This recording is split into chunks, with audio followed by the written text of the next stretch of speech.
This is Walt Disney World Today. Give us 5 minutes and we'll give you the world. It's Monday, April 3rd, 2006, and this is episode number 82 of Walt Disney World Today.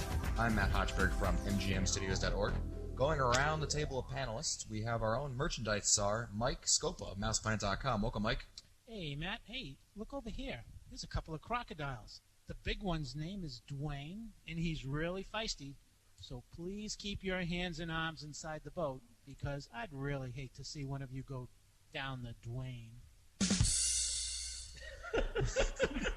Mike, do you have a cricket sound to go along with that? And if there's one Mike, there must be another close behind. Mike Newell of Mouse World Radio. Welcome, Mike. Hey, good man, Matt. How you doing? Outstanding. Kudahase ira shima si len testason. Makarimisu suka? Domo, Matt. Thank you for having me on the show. Anytime. And we've also got Sue Pizzatoro of Small World Vacations. Sue's company of Small World Vacations is found online at www.wdwvacations.com. Welcome, Sue.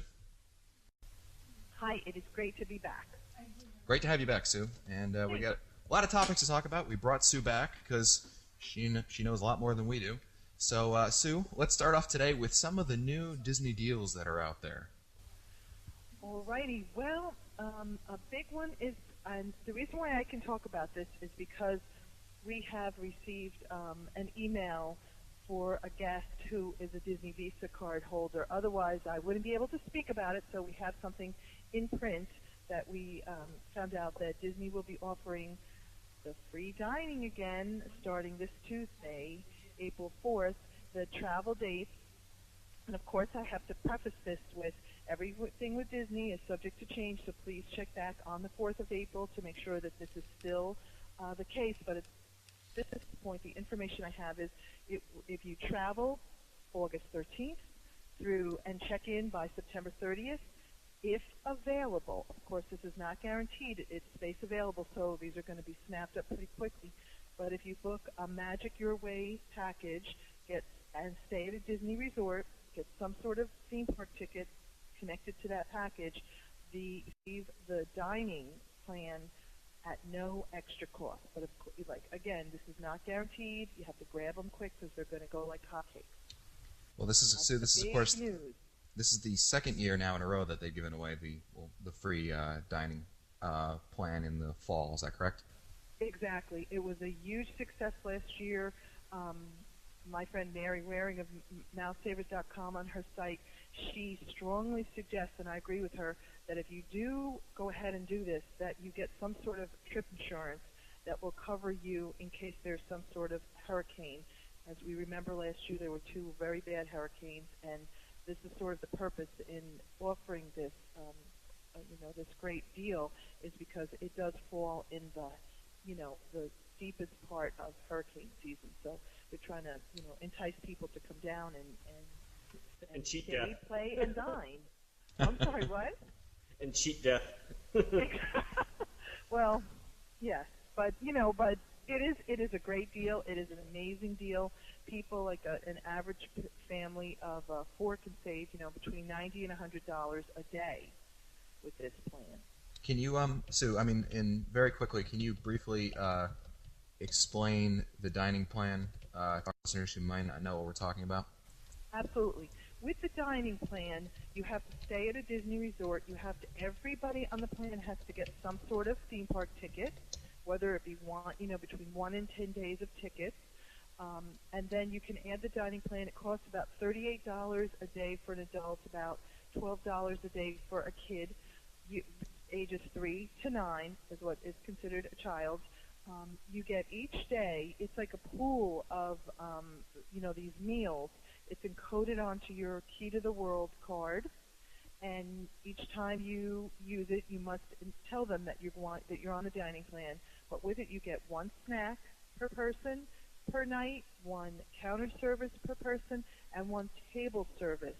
Certain high-end, more expensive restaurants take 2 table services, such as like maybe the Luau or Yachtsman Steakhouse. But this is an incredible, even if you were paying for it, I feel that if you're going to, sit down every night and and have a nice meal like this, it really is a good value.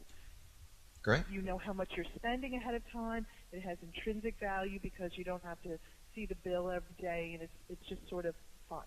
But when it's free, it's cheaper for you, if you think about it, to get to stay at a value resort and get the dining plan for free. You save more on the dining plan than your room costs. Now, Len, you've been crunching some numbers, doing some research into the dining plan, mostly eating, but you've actually been doing some mathematics and also. Well, it's all part of the in-park experience, man. But seriously, you've been doing some actual research into the dining plan. Could you tell us a little bit about what you've discovered? Yeah, well, one of the things that we wanted to figure out for unofficial guide readers is whether the dining plan makes sense for them. So if you recall in the back of the unofficial guidebook, we ask a number of questions about guests, including how many people are in your party, how many times per day you eat inside Walt Disney World, and what you spend per day on dining inside Walt Disney World. And actually, this was Scopa's idea, so I'll head up to him, but we gave those numbers to Mike, and Mike's been crunching the numbers to figure out what the break-even point is for people who want to use the dining plan. So, Scopa, if you want to take it over. Put me on the spot. You've been doing your homework. Yes, I have. Let me say right off the bat that last year I took advantage of this package, and I'm right at the front of the line for it this year because it was just a great value. I think Len and I were talking about the numbers, and sometimes they can vary depending upon the individual that you're talking to. Some people will eat 2 meals a day. Some people will eat 3 meals. Some people will just have 1 sit-down meal a day. It's going to depend. The range of cost per day per person will vary. I think there are some people. I think, Len, we talked about $112 normally. Yeah, the average that we get from unofficial guide readers is that it's about 4 people per group. They eat roughly 2 meals inside Walt Disney World property, and they spend about $112 on those meals. Now, I think Mike and I both think that $112 number is just a little bit low, right? Yes, right. I would say, Len, to me, I would think it would be closer to maybe $120 to $130, and I'm basing that on a family, 2 adults, 1 teenager, 1 preteen, and I'm also assuming that they're having 1 sit-down meal, 1 counter service meal, and 1 snack during the day, just like is covered in the dining plan. And I'm guessing it's closer to $120, $130. Either way, as Sue mentioned, if you are very, very, very good at doing your research before you go, and you know what type of restaurants you like, you can make out very, very well on this plan. I know that if Len and I went down for a week and we were in the same room, we would be going to La Cellier every day. You know, we'd be going there for lunch every day. It'd be the Scopa special every night. The Scopa special every night. Bring the gout medicine. Exactly. And Len makes a good point for those who are listening who would like to take advantage of this. And Sue, please chime in. And that is that you may want to ensure that you take the sit-down meal at night when you really are going to get the most for that plan. Go ahead, Sue. Go ahead. I was going to also really stress that I have found that since the dining plan is so popular with people, that it's not so easy anymore to go up and get a table. Yeah. And with this free dining, it's going to even be more crucial. And now that we're within the 6 months range for when people can make their advanced dining reservations, if you're going, in August 13th through September 30th, you better have advanced dining reservations if you want to maximize this. I mean, you can't get into Le Cellier now, within 3 months of within 3 months of time. So I mean, I know the word is out on it, but like, God forbid you should eat something like that day or that week. It's just not going to happen. Yeah. So during this time, it's mandatory that you make advanced dining reservations, just so that you can use the plan and you don't end up in eating in a restaurant that you don't like or want, or your time is bad. So it's extremely, extremely important that you contact a Disney specialist to help you with your advanced dining reservation. Where would we find one of those, Sue? I don't know. Maybe WDW Vacation. No, I'm just, really, my agents do. This is part of their service, is that they help people with their advanced dining reservations and help them maximize the plan to get the best, to really squeeze every penny out of it. Well, another recent change, Sue, along with Disney dining plan, is that the Disney Cruise Line is heading for the Mediterranean in the summer of 2007. If you want to talk a little bit about that. Yes, I was there actually last week, and I was able to get to the press event thanks to my research with the Unofficial Guide, so thank you, Unofficial Guide. And that was really, really cool. They had a big announcement, and starting in 2007, Disney's going to take the Disney Magic across the Atlantic, starting May 12th, for a 14-night transatlantic sailing. Now, you have to really like being at sea because they're going to have 6 nights at sea, and then once they get over there, they're going to alternate between 11 and 10-night sailings. They're going to start from I'm sorry? Someone's singing the Love Boat theme in the background. Oh. Okay. Come aboard. They're going to start from Barcelona. Barcelona. To say it with What? a Catalan accent. Go ahead. Okay. Go ahead, sir. Next, go to Sicily, then Naples, then Sardinia, then close to Rome, then near Florence and Pisa, then on to Marseille in France, and then Villa Franche, I hope I said that right, in France, and then back to Barcelona. They're going to sprinkle in a couple days at sea in there, but I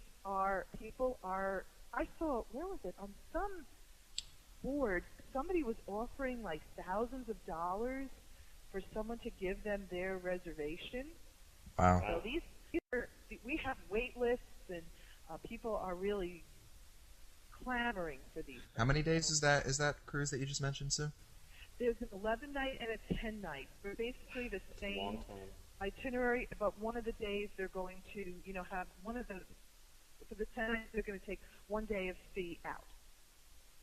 And how many mortgages is it going to cost to go on this cruise? Oh, forget it. I mean, forget it. Isn't it like $12,000 a person? I'm sorry, what, Len? Isn't it like $12,000 a person? It could be.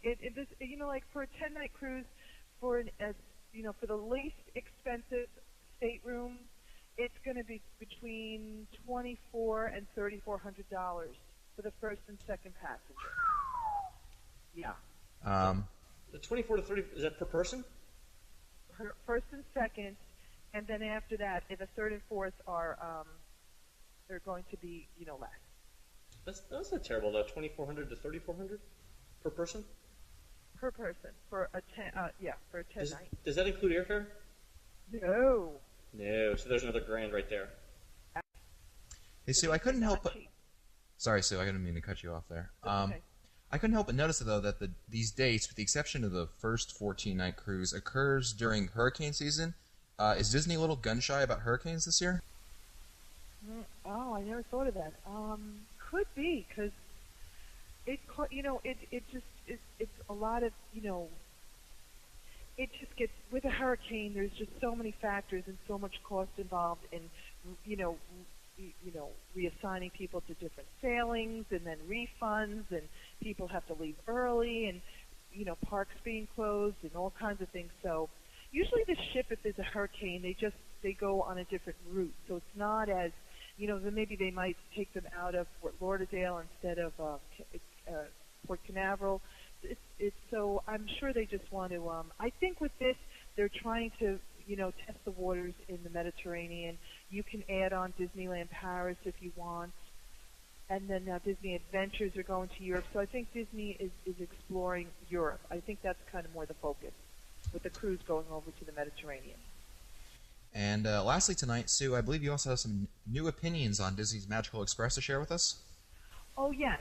When I was there last week, Bob Sellinger and I went over to the airport, and we observed, the process of, the whole thing with Magical Express. And I was really gladly surprised at how organized it was at the airport for guests. Disney has, first you come down the escalator, there's one person that points you to the welcome center. Then you it is sort of a long process as far as waiting, but they do it as efficiently. First, they have you get on one line, one person from the party. They get welcomed. Their little packet gets stamped. Then they go on another line, wait for their resort. And these lines are pretty long. They can be long. But then they kind of divide you up into which resort you're going to. Then you get on the bus. You do wait for a while for the bus to maybe not exactly fill up, but pretty much fill up. Then after that, they take you to your resort. You can stop at up to, I think, 3 resorts. It does take longer than if you had your own car or if you had a car service, but this is free right now, and the amount of people using it was just nonstop people coming through, and Disney did seem to move them through pretty quickly. I've taken Magical Express twice. Both times I've taken Magical Express twice. Both times during the off season, and I've also flown in late at night. It's so easy when you come in, especially late at night. I mean, you just literally walk up to the counter, and then they, wait for a few people to load up on the bus. But I found that, I mean, you can go from, when you get off the plane to the resort in about an hour or so, hour and a half, depending on where you are in the scheme of bus stops. And of course, that's off season and late at night. But I've found nothing but praise for the service. I think that it's good. What's your opinion on it, Len? Has it changed any at all? Yeah, I think they've gotten their act together. I think when they first started, they severely underestimated the logistical problem of moving all those people efficiently. But to their credit, they got it worked out. Yeah, I wouldn't hesitate recommending it now. But as usual, if you've got like medication or baby diapers or baby food or something that you absolutely have to have access to, don't pack that in anything that's going to be that's going to leave your possession. Just put that in a carry-on, and I think everything else you should be fine. It's really, really convenient. I plan on doing it in August again when I head down. I agree. I'm a paranoid person.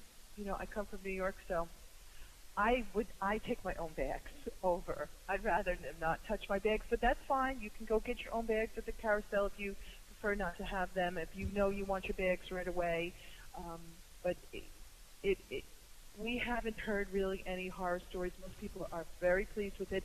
I love the airport check-in at the resort. You get your depending on the airline, you get your boarding pass right there, and they take your bags. It's fabulous. One of the things I love doing, I travel usually by myself to Disney. No, really? Right. Go ahead. Shut up, Len. Lonely Man in his podcast. Right. Go ahead.